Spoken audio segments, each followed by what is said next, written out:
अग जग के शरणदाता भगवान श्री कृष्ण की महिमा अपरंपार है।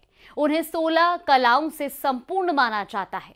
आज हम आपको प्रदेश में स्थित श्री कृष्ण के उन 3 मंदिरों के बारे में बताने जा रहे हैं जहां एक दिन में इन तीनों मंदिरों के दर्शन पर संपूर्ण श्री कृष्ण दर्शन का पुण्य प्राप्त होता है। सारी मनोकामनाएं पूरी हो जाती हैं। इस रिपोर्ट में देखिए। अनंत सौंदर्य, अप्रीतम ऐश्वर्य, नहीं रहता कुछ शेष, जीवन बन जाता है विशेष। एक शिला से बनी 3 छवियां न्यारी, तीनों लोक 14 भुवन बलिहारी। एक शिला से बने भगवान श्री कृष्ण के 3 स्वरूप राजस्थान के अलग अलग शहरों में बने इन मंदिरों में एक दिन में दर्शन से हर ताप, हर शाप का शमन हो जाता है, हर कष्ट नष्ट हो जाता है। करुणा से भरी ये वो आंखें हैं जो याचक की एक मुट्ठी चावल से छलक पड़ती हैं। दानशीलता ऐसी कि 2 निवाले में द्वार आए सुदामा को एक छोड़िए 2 लोग बिना बताए बगैर जताए दे दिए। ऐसी दया के धाम को कोई क्यों न रिझाए। इसीलिए भक्तों पर आए संकट को टालने के लिए हमेशा तत्पर रहने वाले गोवर्धन धारी की कृपा के लिए भक्त हर उद्यम, हर जतन करते हैं। कोई गाकर रिझाता है, कोई नृत्य से अपने आराध्य की नजर में आने की कोशिश करता है और जिससे कुछ नहीं हो पाता वो अपने आराध्य के आगे बस दंडवत हो जाता है। श्री कृष्ण की शरण ग्रहण कर लेता है। तस्वीरें अग जग के शरणदाता श्री भगवान मदन मोहन जी की है। करौली जिला मुख्यालय स्थित भगवान मदन मोहन न सिर्फ करौली बल्कि जन जन की आस्था का केंद्र है।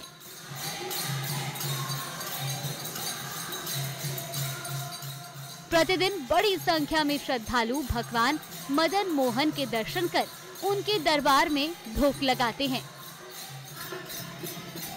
खुशहाली की मंगल कामना करते हैं।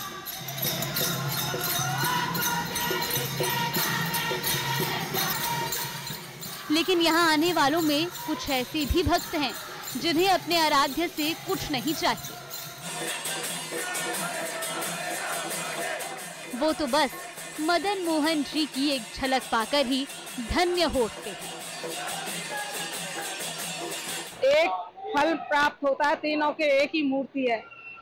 भगवान गोविंद देव जी के तो मुखारविंद और गोपीनाथ जी के बक्षस्थल, मदन मोहन जी के चरणारविंद, इनको के दर्शन एक ही उसमें दर्शन माने जाते हैं। सुबह आते हैं, श्रृंगार राजभोग रोज आते हैं। रोज आते हैं। क्या मनोती मांगते हो? क्या कुछ नहीं मांगते, बस खुश रहो, कुछ नहीं मांगते। जितना भव्य और दिव्य मदन मोहन जी का दरबार है उतना ही रोचक उनका इतिहास है। इतिहासकार के अनुसार मुगल बादशाह औरंगजेब ने सन 1669 में अधिकांश मंदिरों को ध्वस्त किया। इस स्थिति में ब्रज के कृष्ण भक्त आचार्यों ने पूजा मूर्तियों को बचाने के प्रयास किए। इसी प्रयास में सन 1718 में जयपुर नरेश सवाई जयसिंह द्वितीय ने गोस्वामी सुबलदास से मिलकर गोविंद देव जी, गोपीनाथ जी और मदन मोहन जी को जयपुर ले जाने की इच्छा व्यक्त की, जिस पर तीनों विग्रहों को सन 1723 में राजसी ठाट बाट से वृंदावन से जयपुर लाया गया। बताते हैं कि कृष्ण भक्त करौली नरेश गोपाल सिंह को रात में मदन मोहन जी ने स्वप्न देते हुए करौली आने की इच्छा जताई। गोपाल सिंह जयपुर पहुंचे और मूर्ति करौली लेकर जाने की बात कही तो गोपाल सिंह से मूर्ति पहचानने के लिए कहा गया। कहते हैं कि इस दौरान राजा गोपाल सिंह की आंखों पर पट्टी बांधकर मूर्ति पहचानने के लिए कहा गया। कहा जाता है कि भगवान मदन मोहन जी ने राजा सिंह की उंगली पकड़ ली। औरंगजेब के टाइम पे ये जयपुर आए और जयपुर से फिर ये करौली आए।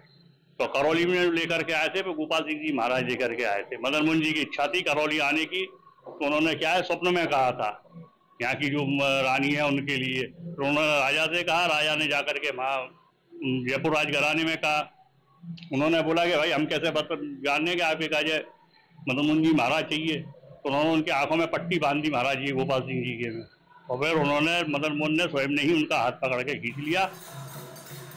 अपने भक्त की उंगली पकड़कर भगवान करौली पहुंचे। भगवान का विग्रह महलों के बीच बने भगवान राधा गोपाल जी के मंदिर में स्थापित की गई।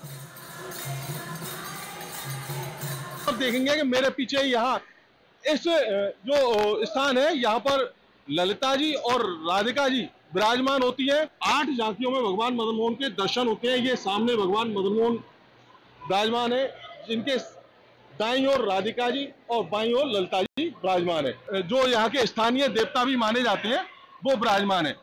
बताया जाता है कि ये मंदिर पहले भगवान गोपाल जी का था, और जब भगवान मदन मोहन यहाँ गेस्ट के रूप में करौली पधारे थे, उसके बाद इस मंदिर का नवनिर्माण हुआ, और यहाँ पर दाईं ओर गोपाल जी, मध्य में भगवान मदन मोहन जी विराजमान हुए। पौराणिक मान्यताओं के अनुसार करौली में विराजमान मदन मोहन के विग्रह के चरण भगवान श्री कृष्ण से मिलते हैं। भगवान के श्री चरण के दर्शन के बाद अब उनके वक्षस्थल और बाहु के दर्शन कीजिए। जयपुर के गोपीनाथ जी विग्रह के वक्षस्थल और बाहु भगवान के स्वरूप से मिलते हैं। मंदिर को घड़ी वाले गोपीनाथ के नाम से भी जाना जाता है। माना जाता है कि श्री कृष्ण के हाथों में घड़ी पहले नहीं हुआ करती थी। एक अंग्रेज ने मूर्ति में प्राण है या नहीं ये देखने के लिए घड़ी पहनाई थी। घड़ी की खासियत ये थी कि वो सिर्फ व्यक्ति की पल्स से चलती थी। अगर कोई इंसान जिंदा है तो ही वो घड़ी चलेगी और सही समय बताएगी। अंग्रेज ने उस घड़ी को श्री कृष्ण की कलाई पर बांध दिया। इसके बाद वो घड़ी सही समय दिखाते हुए चल पड़ी। ये देख न सिर्फ अंग्रेज बल्कि वहाँ मौजूद सभी भक्त हैरान रह गए। और आखिर में दर्शन करते हैं गोविंद देव जी की विग्रह, जो हूबहू भगवान श्री कृष्ण के मुखमंडल और नयन से मेल खाता है। गोविंद देव जी मंदिर सिटी पैलेस परिसर में स्थित है। इसकी अनूठी व्यवस्था शाही परिवार के देवता के साथ गहरे व्यक्तित्व जुड़ाव को दर्शाती है। मंदिर अपने आप में सादगीपूर्ण भव्यता का एक अद्भुत नमूना है। मैं यहाँ श्री राधा गोविंद देव जी मंदिर में खड़ा हूँ और आप देख सकते हैं कि जो श्रद्धालुओं का उत्साह जो है वो देखते ही बन रहा है। ये वो जगह है, उन 3 विग्रहों में से एक है, एक मंदिर है जहाँ पर तीनों जगहों श्री राधा गोविंद देव जी मंदिर और इसके अलावा जो है मदन मोहन जी मंदिर जो करौली में है, और जो ठाकुर श्री राधा गोपीनाथ जी मंदिर जो जयपुर में ही है। इन तीनों मंदिरों का अपना विशेष महत्व है। और अभी आप देख पा रहे हैं कि किस तरह से जो है श्रद्धालुओं का ज्वार उमड़ा हुआ है, श्रद्धा का ज्वार यहाँ आप देख सकते हैं। अंग्रेज पंडित यहाँ आया था, उसने ये पूछा कि ये इसके अंदर एक गोविंद देव जी मंदिर के अंदर सबसे ज़्यादा, और ये गोपीनाथ जी मंदिर के अंदर, और ये मदन मोहन मालवीय जी के अंदर सबसे ज़्यादा आस्था किसकी? तो सबसे पहले जो बड़ी आस्था है यहाँ पे गोविंद देव जी मंदिर की है यहाँ पे, उसके बाद ये मदन मोहन मालवीय जी के, उसके बाद ये अपने ये गोपीनाथ जी मंदिर के। गर्भगृह को बारीक चांदी के काम से सजाया गया है और इसमें गोविंद देव जी की मनमोहक मूर्ति स्थापित है। जो श्री कृष्ण भगवान के जो परपोते थे उनका नाम था बज्रनाभ। उन्होंने कारावास में जिस शिला पे कंस ने इनके भाई बहन का वध किया था उसके 3 टुकड़े किए थे उन्होंने। फिर जो पहले विग्रह बने थे वो थे मदन मोहन जी। मदन मोहन जी के चरण जो है वो बिल्कुल हूबहू भगवान कृष्ण ऐसे हैं। दूसरे विग्रह बने थे गोपीनाथ जी। इनका जो भुजाएं और वक्षस्थल मतलब कमर तक ये जो सीने का हिस्सा ये पूरा गोपीनाथ जी का भगवान जैसे बिल्कुल। तीसरे विग्रह बने थे गोविंद देव जी, उनका मुखारबिंद भगवान जैसे हैं। तो जैसे 3 भागों में बट गया, चरण, वक्षस्थल और मुखारबिंद, इसलिए बोला जाता है कि तीनों विग्रहों का एक ही दिन दर्शन करने से संपूर्ण दर्शन का लाभ मिलता है। तो लोग बाग अधिकतर कार्तिक के महीने में विशेषकर तीनों दर्शन करते हैं एक ही दिन में, एक ही सूर्य उदय से सूर्य अस्त तक। पौराणिक मान्यताओं के अनुसार करौली में विराजमान मदन मोहन के विग्रह के चरण भगवान श्री कृष्ण से मिलते हैं। जयपुर के गोपीनाथ जी विग्रह के वक्षस्थल और बाहु भगवान के स्वरूप से मिलते हैं और गोविंद देव जी का विग्रह हूबहू भगवान श्री कृष्ण के मुखमंडल और नयन से मेल खाता है। एक दिन में इन तीनों विग्रह के दर्शन कर लिए जाएं तो भक्त की हर मनोकामना पूरी हो जाती है। Bureau report, news 18 Rajasthan.